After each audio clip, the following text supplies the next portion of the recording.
Bismillahirrahmanirrahim. Innal hamdalillah nahmaduhu wa nasta'inuhu wa nastaghfiruh wa na'udzu billahi min shururi anfusina wa sayyiati a'malina. May yahdihillahu fala mudilla lahu wa may yudlil fala hadiya lahu. Asyhadu an la ilaha illallah wahdahu la syarika lahu wa asyhadu anna Muhammadan 'abduhu wa rasuluhu la nabiyya ba'dah. Ayyuhal ikhwah rahimakumullah. Allah Subhanahu wa taala menjamin kita ketika kita hidup di dunia dengan jaminan meniti siratul mustaqim, jaminan meniti Islam, jaminan meniti tuntunan dari para rasul yang diakhiri oleh Rasulullah sallallahu alaihi wasallam sebagai jalan keselamatan dan kebahagiaan satu-satunya. Sudah sering kita dengar, sudah sering kita baca, dan sudah sering pula mudah-mudahan kita renungkan firman-firman Allah Subhanahu wa taala yang menjamin setiap kita umat manusia sepanjang berada dalam siratul mustaqim, sepanjang berada dalam hidayah Allah Subhanahu wa taala, sepanjang berada dalam keislaman, dia akan berada dalam kebahagiaan dan keselamatan. Terlepas dari semua hiruk-pikuk kehidupan yang dia lalui. Di sepanjang perjalanan kita dalam meniti siratul mustaqim itu banyak sekali halangan, banyak sekali rintangan, ya. Terutama adalah rintangan dari musuh utama, musuh hakiki dari kehidupan kita, yaitu syaitan, yang akan menghalangi kita dari depan, dari belakang, dari kanan, dari kiri. Plus tambahan adalah kelalaian kita, kelemahan kita, ketergesa-gesaan kita, ketidakseriusan kita, kelengahan kita dalam meniti siratul mustaqim. Itu pun bagian dari penghalang yang menghalangi jalan kita dalam meniti siratul mustaqim, hidayah yang Allah Subhanahu wa taala berikan. Untuk itu dari rahmat Allah Subhanahu wa taala, Allah memberikan pengaman yang sangat besar buat umat manusia. Pengaman yang pertama adalah tuntunan syariah yang dibawa oleh Rasulullah sallallahu alaihi wasallam. La yadhillu wa la yashqa, la khaufun alaihim wa lahum yahzanun. Tidak akan sesat, tidak akan celaka di akhirat, dan la khaufun, tidak perlu dikhawatirkan. Kedudukan dia, posisi dia, keadaan dia nanti di yaumil qiyamah, la khaufun alaihim. Enggak perlu dikhawatirkan. Insyaallah dijamin menjadi manusia yang paling bahagia. Kalau pengaman ini ada pada diri kita dalam mengarungi kehidupan kita di dunia ini. Allah Subhanahu wa taala pun menjelaskan bahwa ada pengaman lain dari keteledoran kita, pengaman lain dari kelalaian kita, pengaman lain dari kelemahan kita dalam meniti sunnah Rasulullah SAW, dalam meniti Islam, dalam meniti ajaran-ajaran syariah, yaitu istighfar. Pengamannya istighfar. Allah Subhanahu wa taala berfirman di dalam Al-Qur'an, surah Al-Anfal ayat 33. A'udzu billahi samil alim minasyaitonir rajim. Wa ma kana Allahu liyu'adzibahum wa anta fihim. Wa ma kana Allahu mu'adzibahum wa hum yastaghfirun. Ayat ini sangat jelas sekali bahwa wa ma kana Allahu mu'adzibahum, Allah tidak akan mengazab mereka. Wa anta fihim, sedangkan engkau berada di tengah-tengah mereka, memberikan tuntunan, memberikan kepastian mana yang hak, mana yang batil, mana yang iman, mana yang nifak, mana yang kufur, mana yang sunnah, mana yang bid'ah. Semuanya sangat terang benderang. Wa anta fihim, engkau ada di tengah-tengah mereka. Wa ma kana Allahu mu'adzibahum, tak mungkin Allah akan mengadab mereka. Kita semua umat manusia mendapatkan rahmatan lil alamin dari Rasulullah sallallahu alaihi wasallam, karena beliau adalah penuntun jalan menuju kebahagiaan dan keselamatan kita ke surga Allah Subhanahu wa taala. Di tengah-tengah itu, tetapi Allah Subhanahu wa taala masih melanjutkan, wa ma kana Allahu mu'adzibahum wa hum yastaghfirun. Allah tidak akan pula mengadab mereka sepanjang mereka beristighfar kepada Allah Subhanahu wa taala. Abu Musa al-Asy'ari radhiyallahu an ketika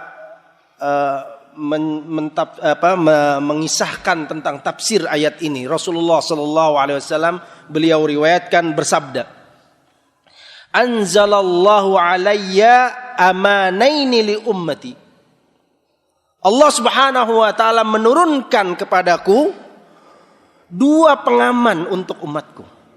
2 pengaman untuk umatku. Yaitu beliau membacakan ini, "Wa ma kana Allahu liyu'adzibahum wa anta fihim wa ma kana Allahu mu'adzibahum wa hum yastaghfirun. Fa idza madaitu," apabila aku sudah wafat, meninggalkan kalian, kita memang masih bisa menuntun sunnahnya. Kita masih bisa meniti sunnahnya. Kita masih bisa menggali ilmu-ilmu tentang sunnahnya. Tapi banyak sekali ikhtilaf yang membuat kita samar, yang membuat kita ragu, yang membuat kita teledor, yang membuat kita salah jalan. Ketika Rasulullah SAW sudah wafat, sudah tidak berada di tengah-tengah umatnya, maka banyak sekali ikhtilaf, banyak sekali kelalaian, banyak sekali keteledoran, banyak sekali penyimpangan, banyak sekali, sehingga membuat kita berjalan tertatih-tatih. Harus bagaimana kita? Semuanya tidak jelas di jalan.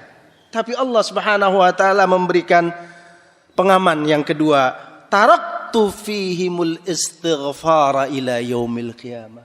Aku tinggalkan buat mereka istighfar sampai yaumil qiyamah. Allah ampuni keteledoran kalian. Allah ampuni kelemahan kalian. Allah ampuni ketidaksungguhan kalian. Allah ampuni kelalaian niat kalian. Subhanallah.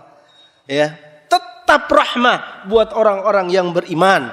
Tak ada satu celah pun buat mereka untuk berputus asa dari segala kesulitan dalam meniti keislaman mereka menuju jannah Allah Subhanahu wa taala. Istighfar. Ya, sangat ringan, sehingga Fudalah ibnu Ubaid meriwayatkan secara marfu' bahwa Rasulullah sallallahu alaihi wasallam bersabda, "Al-'abdu aminun min 'adzabillahi 'azza wa jalla mastaghfarallah 'azza wa jalla." Seorang hamba akan tetap berada dalam keamanan, situasi aman dia dari azab Allah Subhanahu wa taala selama dia istighfar kepada Allah Subhanahu wa taala. Selama dia istighfar. Rasulullah sallallahu alaihi wasallam meriwayatkan sebuah hadis qudsi ketika inna syaitana qal, syaitan berkata di hadapan Allah Subhanahu wa taala untuk menggelincirkan umat manusia dari seluruh lini kehidupan manusia agar mereka bersama-sama iblis dan syaitan di pintu-pintu jahannam, di dalam jahannam. Wa izzatika ya Rabbi la abrahu ughwi ibadak ma damat arwahuhum fi ajsadihim. Demi kebesaran dan keagunganmu ya Rabbi, aku tidak akan pernah berhenti menggelincirkan mereka selama ruh mereka berada di jasad-jasad mereka. Enggak berhenti. Yang kita sudah jelaskan, dari depan, dari belakang, dari kanan, dari kiri, sepanjang detik dari kehidupan kita dikepung oleh hasad dan kebencian setan terhadap manusia. Jangan sampai berada di dalam surga. Ditarik terus, digelincirkan terus, sampai salah kira, salah pikir tentang perjalanan kehidupan kita pun mereka gelincirkan untuk berada bersama-sama mereka ke pintu-pintu jahannam. Tapi Allah Subhanahu wa taala Rahmanur Rahim. Faqala Rabbu, Allah Subhanahu wa taala menjawab, wa izzati wa jalali la azalu aghfiru lahum mastaghfaruni. Demi keagungan dan kebesaranku, aku akan terus mengampuni mereka selama mereka meminta ampun kepadaku. Kelemahan, kekurangan, keteledoran, kelalaian, ketidaksungguhan, ketidakseriusan dalam beribadah mengabdi kepada Allah, mastaghfaruni, sepanjang beristighfar kepada Allah, Allah ampuni. Allah masukkan mereka semua ke dalam surga.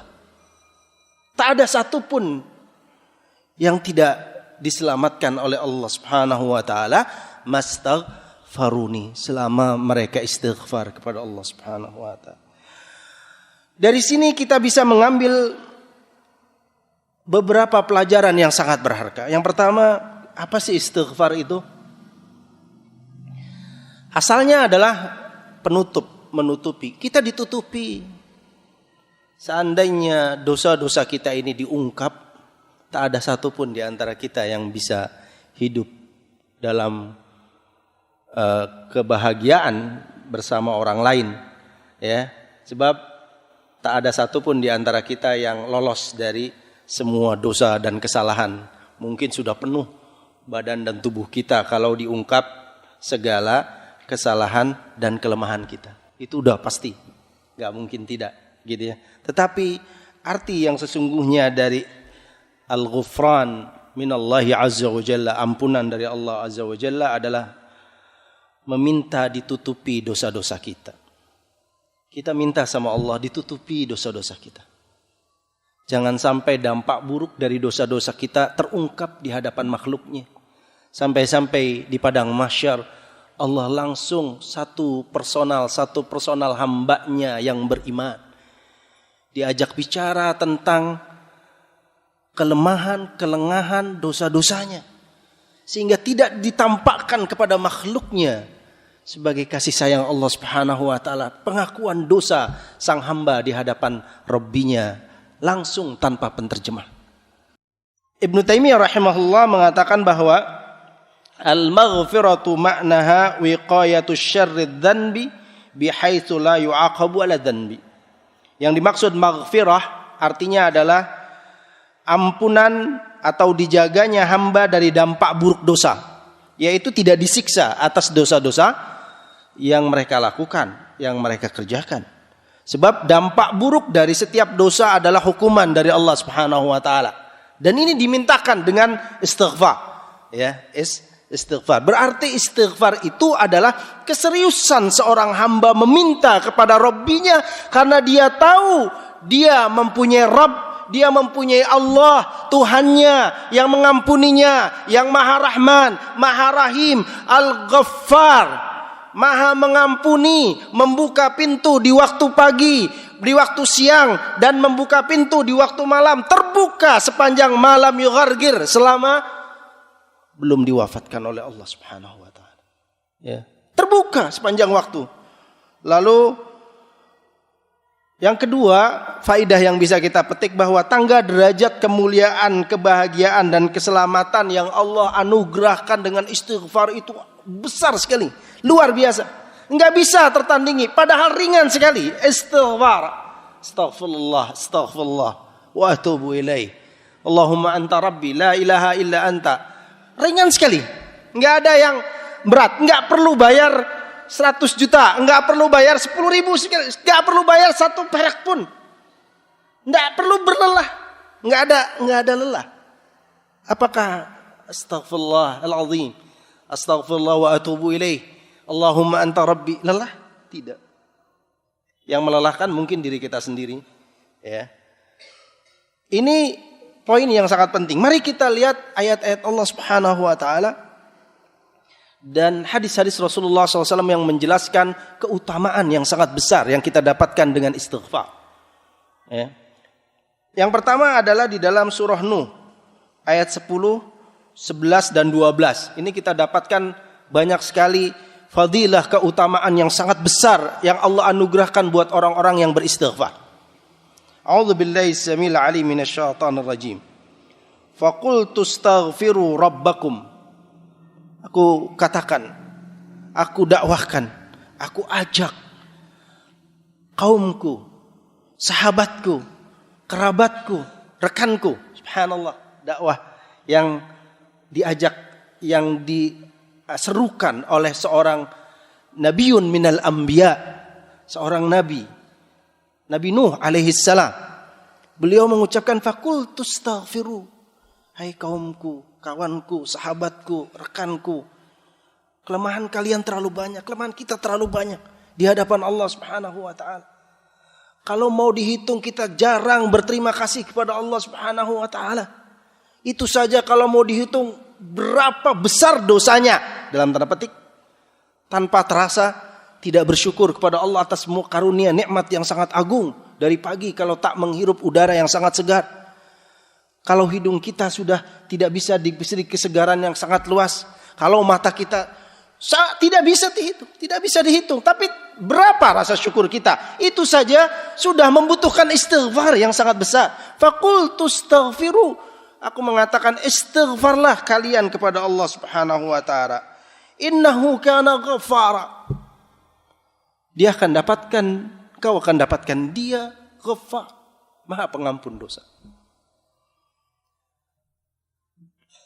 Perasaan yang ada di jiwa, mengungkit-ungkit masalah di antara kita, mengungkit rahmat Allah, mengungkit nikmat Allah, mengungkit kebaikan dia, seakan-akan dia adalah yang terbaik di hadapan Allah, sudah suatu yang harus disertai dengan istighfar. Tapi dia gak mau beristighfar, sehingga setan terus menggelayuti dirinya. Padahal ringan sekali istighfar, Allah akan hapuskan. Ghaffara, Allah hapuskan. Dari penghapusan itulah kalian akan mendapatkan kebersihan jiwa, keikhlasan, kejujuran, keseriusan. Kenapa? Allah Ghaffar. Allah cabut nuktah sauda, titik hitam yang ada di jiwa. Ketika kita istighfar, lupa, hapus, dicabut sama Allah nuktah sauda itu, titik hitam itu sampai bersinar. Disitulah ilmu Allah Subhanahu wa taala akan sampai kepada dirinya, tertanam, meresap, sehingga Allah Subhanahu wa taala akan membersihkan jiwanya. Dia akan ikhlas, dia akan siddiq, jujur, dia akan sabar, dia begitu. Jadi minta sama dia istighfar. Banyak sekali, ya. Ghaffara, enggak usah ragu. Jangan menganggap enteng. Masa istighfar ya kita dosanya terlalu besar. Lah. Ampunan Allah jauh lebih besar daripada besarnya dosa yang kalian anggap. Ampunan Allah jauh lebih besar. Lalu dikatakan yursilis sama alaikum midrara. Yang kedua, Allah anugerahkan rizki yang sangat luas dengan dibukakannya pintu langit. Hujan deras akan datang kepada ummah. Satu kisah tentang ayat ini nanti kita akan jelaskan.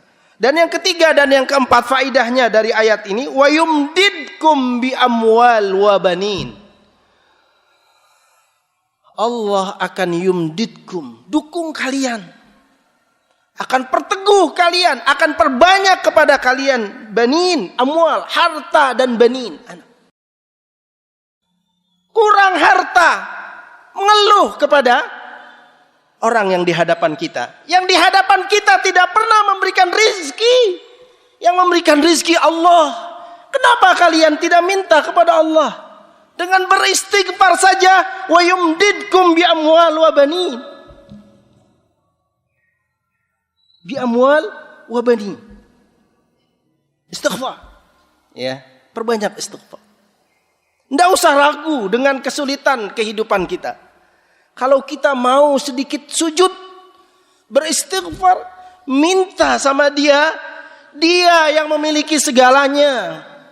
Dia yang memberikan harta rizki kepada kita. Bukan si fulan, bukan si alan, bukan lembaga, bukan yayasan, bukan apapun. Yang memberikan rizki dia. Istighfar. Ya. Wastaghfirullah. Wa yumdidkum bi amwal wa bani. Yang terakhir akan kita jelaskan wa jannat, surga. Tapi di sini dulu. 4 poin. Allah berikan anugerah waktu di dunia, ditambah nanti biquwwat ala quwwatikum ila quwwatikum. Akan didukung satu tambahan kekuatan kekuatan jiwa, kekuatan iman, kekuatan kesabaran, kekuatan istiqomah, kekuatan pikiran, banyak sekali kuah. Diberikan kuah. Kita sedikit problem kehidupan kita saja nggak mau sedikit beristighfar.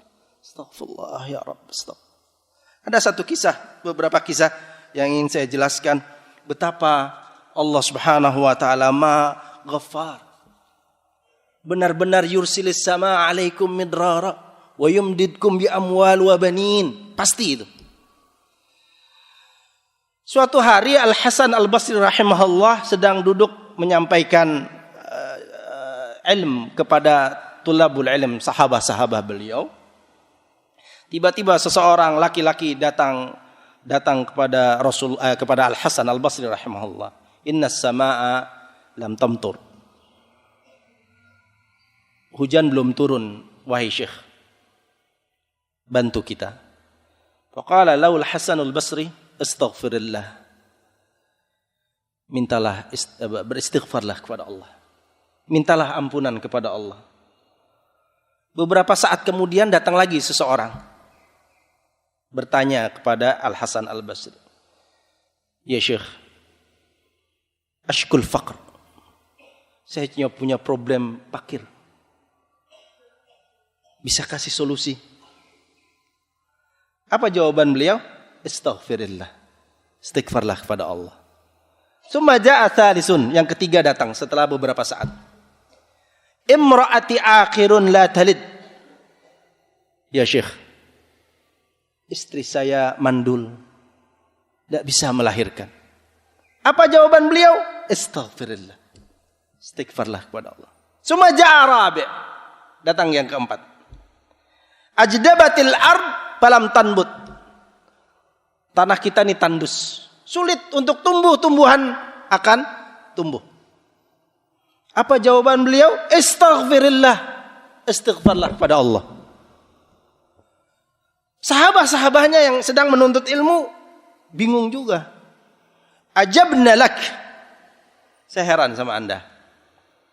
Setiap datang orang yang mengeluh dengan berbagai persoalan yang berbeda-beda, jawabannya cuma satu. Itu juga. Gimana jawabannya? Kok bisa satu jawaban untuk semua problem kehidupan?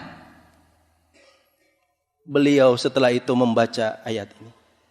Faqultu astaghfiru rabbakum innahu kana ghaffara yursilis samaa 'alaikum midrara wa yumdidkum bi amwalin wa banin wa yaj'al lakum jannatin wa yaj'al lakum anhara. Cukup sudah firman Allah Subhanahu wa taala menjawab semua problem kalian. Yang berfirman bukanlah Al-Hasan Al-Basri rahimahullah.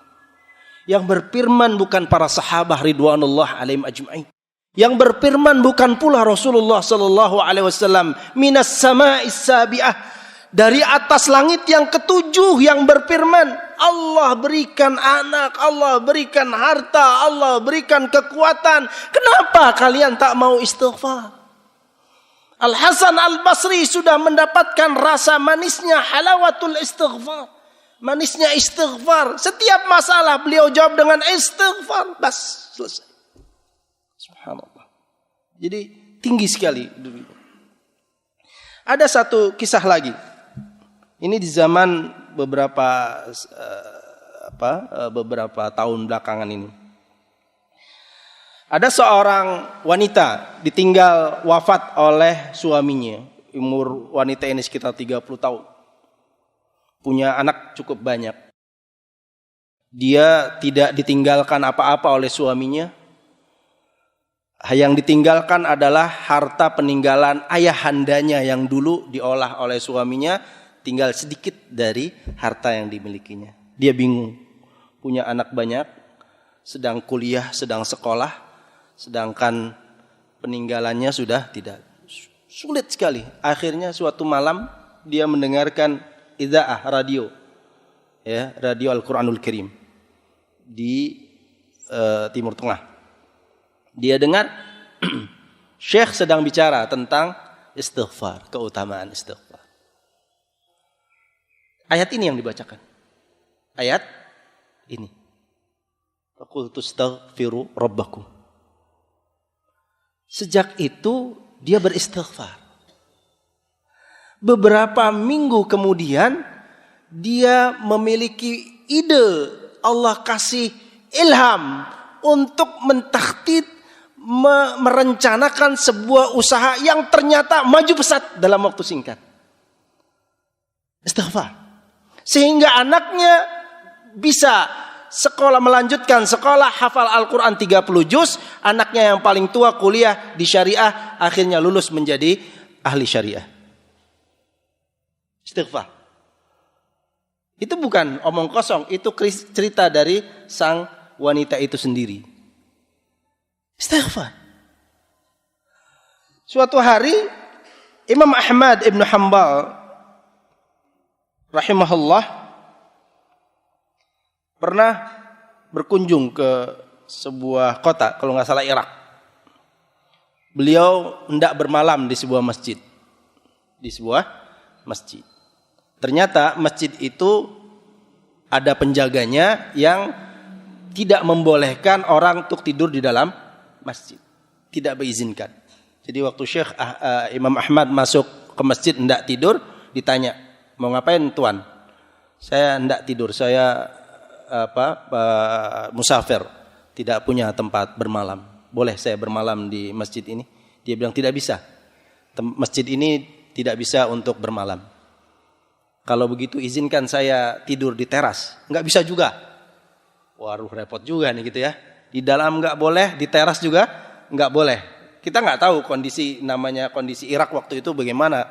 Kondisi sekarang aja kita enggak tahu kan. Jadi enggak bisa juga menyalahkan sang haris karena memang begitu peraturan masjidnya, gitu ya. Imam Ahmad akhirnya, "Kalau begitu saya mau tidur di jalan aja." Tidur di jalan, keluar dari area masjid gitu ya.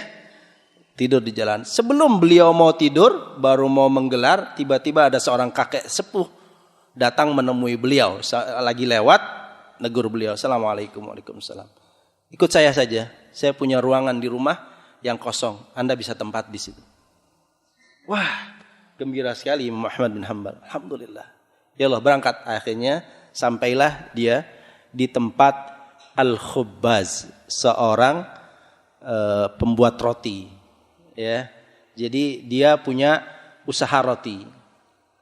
Setiap dia waktu bermalam, terus dia masih tetap bekerja. Habis sholat isya bekerja sang bapak ini. Setiap dia bekerja selalu istighfar. Astagfirullah wa atubu ilaih. Astagfirullah wa atubu ilaih. Astagfirullah. Enggak berhenti. Imam Ahmad agak bertanya-tanya dalam hati, apa yang membuat dia selalu beristighfar? Padahal dia lagi kerja. Enggak sedikit pun berhenti lisannya istighfar. Dia bilang, "Apa yang kau lakukan waktu kau bekerja?" "Saya memang dari dulu selalu beristighfar." "Apa karena engkau telah mendapatkan hasilnya yang sudah engkau dapatkan?" "Iya.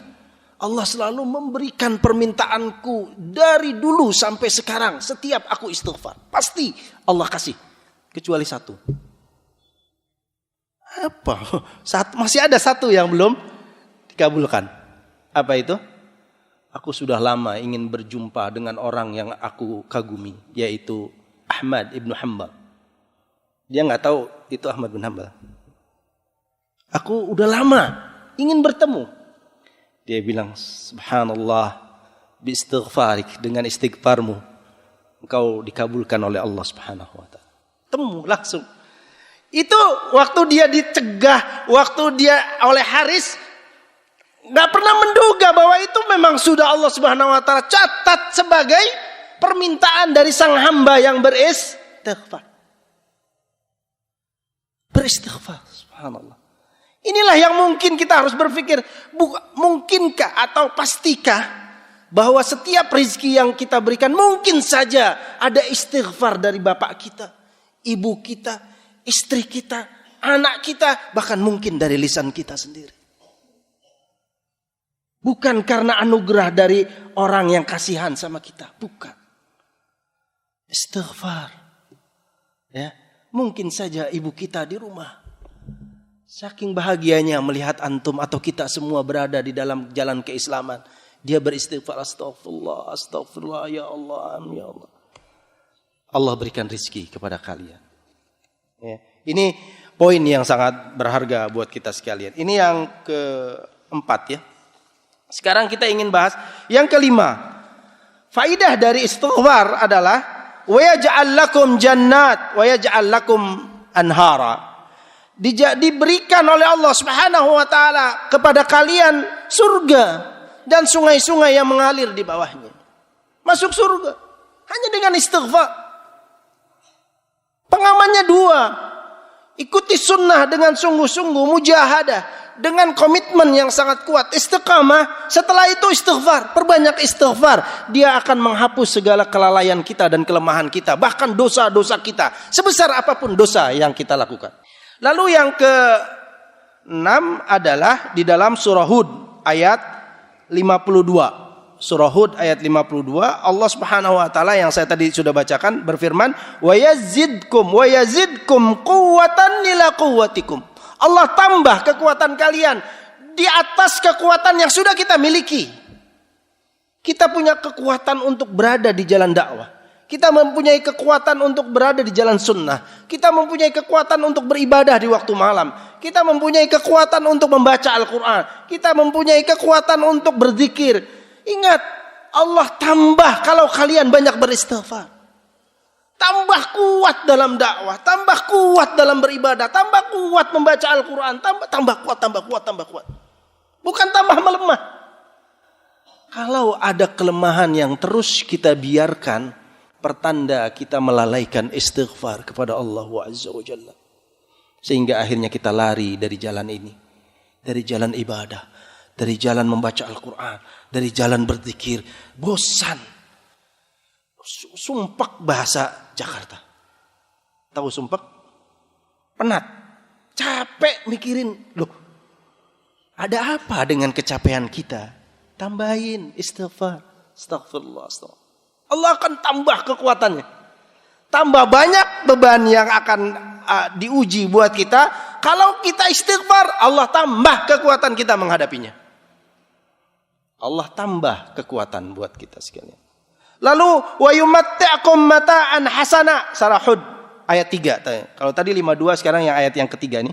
Yumatti'akum mata'an hasana. Allah berikan dia kehidupan yang nyaman, indah, bahagia waktu di dunia.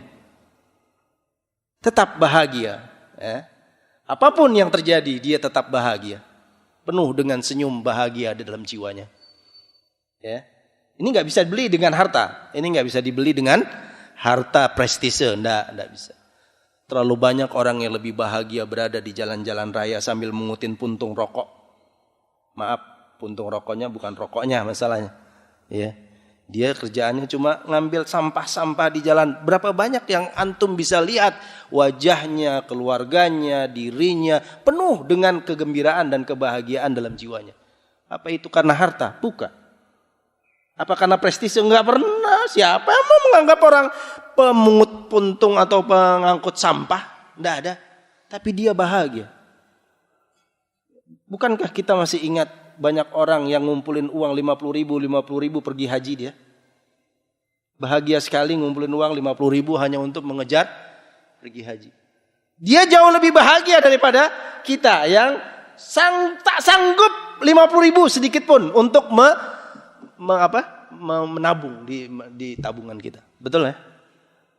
Ada apa? Mudah-mudahan istighfar perbanyak. Ya. Ini yang untuk itu pantas kalau Allah Subhanahu wa taala memerintahkan hamba-hambanya yang mulia beristighfar. Coba kita lihat para nabi. Nabi Adam alaihissalam, antum semua atau kita semua sudah baca tentang bagaimana Allah berikan wahyu untuk beristighfar. Allah Subhanahu wa taala berikan ampunan pada dirinya. Rabbana zalamna anfusana wa illam taghfir lana wa tarhamna lanakunanna minal khasirin. Istighfar. Coba kita lihat Nabi Nuh alaihissalam. Beliau mengatakan begini, Rabbi inni a'udzubika an as'alaka ma laysa li bihi ilm wa illa taghfirli wa tarhamni akum minal khasirin. Wa illa taghfirli. Kalau engkau tidak ampuni aku ya Rabbi, rugi aku. Nabi Nuh alaihissalam. Padahal dakwah sudah 950 tahun. Tanpa lelah. Siang, malam. Ingetin umatnya, ngajak umatnya, nyeru umatnya, bawa umatnya, tuntun umatnya. 950 tahun tak menyerah. Tapi tetap wa illa taghfirli. Kalau engkau tidak ampuni aku minal khasir. Rugi aku. Rugi. Enggak ada sedikit pun rasa bangga pada dirinya, takjub pada dirinya, ujub. Saya mampu, saya lebih. Enggak ada. Wa illa taghfirli. Kalau Allah tidak ampuni aku minal khasir. Rugi. Bagaimana dengan kita? Tidak ada sedikit pun, secuil pun dalam beribadah kepada Allah, mempersembahkan kehidupan kita kepada Allah, tak ada secuil pun dengan para al-anbiya itu. Tapi enggan diri kita untuk mengakui ana abduka ya Rabb, hambamu. Kalau mau engkau siksa itu hambamu. Kalau ampuni itu rahmat dan fadilahmu. Nggak bisa. Kecil sekali kita. Rendah sekali. Tapi nggak pernah mau untuk diangkat derajat kita. Cuma ringan. Allah berikan rahman dan rahimnya. Rahmat. Allahumma ghfirli. Ya Allah ampuni aku. Selesai. Akui kelemahan kita. Akui dosa kita. Akui ketidakseriusan kita. Akui kelemahan yang sangat besar dari kita. Ana abduk. Aku hambamu ya Rabb. Kalau engkau mau kehendaki ampunilah aku. Aku berharap ampuni sebesar-besarnya hambamu yang sangat lemah, sangat dhaif, fuqara, fakir. Nabi Musa alaihissalam yang sangat perkasa. Di antara para nabi banyak diceritakan Nabi Musa termasuk yang mempunyai fisik perkasa. Sekali pukul orang terjengkang. Tapi dia tidak merasa itu sebuah, padahal itu membela sesama. Tetapi beliau menganggap ini salah. Ini kelemahan saya sebagai manusia. Sampai beliau berdoa, Rabbi inni zalamtu nafsi faghfirli. Rabbi inni zalamtu nafsi faghfirli. Ampuni aku. Kemanusiaan manapun akan terseret, terbawa sebagai suatu ungkapan dari ketidaksukaan. Orang menzalimi orang lain, betul ya? Dia langsung pukul, hajar tanpa ada apapun, pokoknya refleks. Faghfara lahu. Dia akui kesalahannya. Inni zalamtu nafsi. Itu pengakuan para anbiya, anugerah yang Allah Subhanahu wa taala berikan. Untuk itu kita sekalian pun diajarkan oleh Allah Subhanahu wa taala. Salah satu ciri orang-orang yang akan diselamatkan dari api neraka yaitu orang-orang yang bertakwa, orang-orang yang beriman, dia mempunyai ciri banyak beristighfar. Wal mustaghfirina bil ashar. Wal mustaghfirina bil ashar. Banyak beristighfar di waktu sahur, sepertiga malam terakhir menjelang waktu subuh. Dia beristighfar. Bangun dia sendiri. Antara dia dengan Allah, tak ada yang tahu. Tidak perlulah orang tahu saya banyak dosa dan kelemahan. Dia dengan sang penciptanya, dia dengan Tuhannya. Dia ungkapkan semuanya di hadapan sang penciptanya. Ya, dia serahkan semuanya. Gak mau dia percaya pada dirinya sendiri. Tidak akan ujub pada dirinya sendiri. Dia serahkan sama Allah Subhanahu wa taala. Untuk itu Rasulullah SAW pun inni la astaghfirullah wa atubu ilaih fil yaumi 100 marrah. 100 kali. 100 kali. Doa pagi dan petang ada istighfarnya. Doa di waktu salat ada istighfarnya. Doa perjalanan masuk masjid ada istighfarnya. Doa setelah salat ada istighfarnya. Semua dimulai dengan istighfar. Ya. Banyak istighfar. Bahkan di satu majelis, satu kali pertemuan, satu kali tempat bersama-sama ngobrol dengan para sahabatnya, beliau terhitung 100 kali beristighfar. Astaghfirullah, Rabbi Allahumma ghfirli. Rabbi ighfirli wa tub alayya, Rabbi ighfirli wa tub alayya. Innaka antat tawwabur rahim. Ya.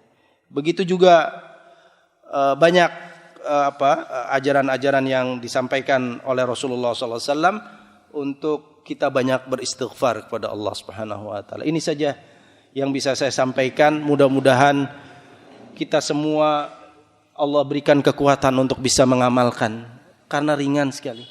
Istighfar, banyak istighfar. Kalau kita semua mempunyai kesempatan ba'da shalah sekedar istighfar 3 kali, istighfar.